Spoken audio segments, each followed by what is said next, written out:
त्यांनी लॉबिंग करावं का न करावं हा त्यांचा भाग आहे, पण ते ज्या पक्षाचे प्रमुख आहेत अजितदादांनी सगळ्यात पहिल्यांदा त्यांचा राजीनामा घेतला पाहिजे, निपक्ष चौकशी केली पाहिजे, त्यामध्ये कोणी दोषी आहेत त्या सगळ्यांना फासावरती लटकवलं पाहिजे.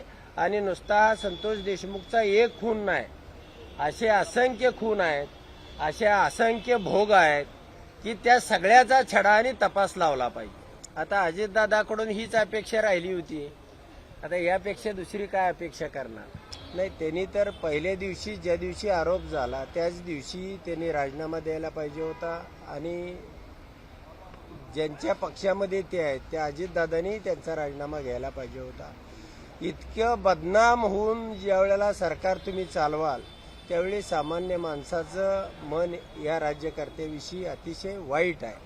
नाही, ज्याही पद्धतीनं त्या बीड जिल्ह्यामध्ये अराजकता निर्माण झालेली आहे आणि तिथल्या माणसांना जगणं मुश्किल झालेलं आहे. राज्यकर्त्यांचा वरदहस्त असल्याशिवाय हे असे गुंड तयार होऊ शकत नाहीत. आणि राज्यामध्ये गुंडांचं राज्य तयार करायचं झालं तर त्यांना राज्यकर्त्यांचा वरदहस्त पाहिजे, त्याशिवाय तयार होत नाहीत.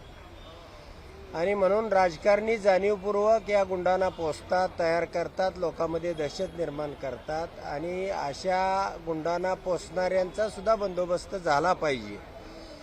आणि तेच जर राज्यकर्ते असतील, त्यांच्याकडून हे राज्य जर न्यायाची अपेक्षा करत असेल तर मात्र सामान्य माणसाची त्यामध्ये मानसिकता आज राहिलेली नाही.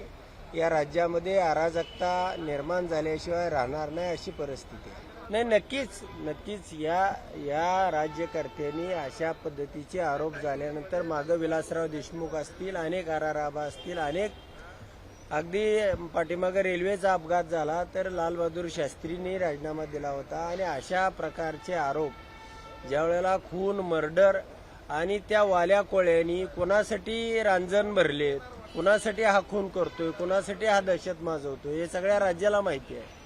त्यामुळं याची पाळंमुळं खोदून काढण्यासाठी आपण मंत्रिपदावर स्वतःहून राहायला ना पाहिजे आणि कुणीही राहणार नाही असं माझं मत आहे.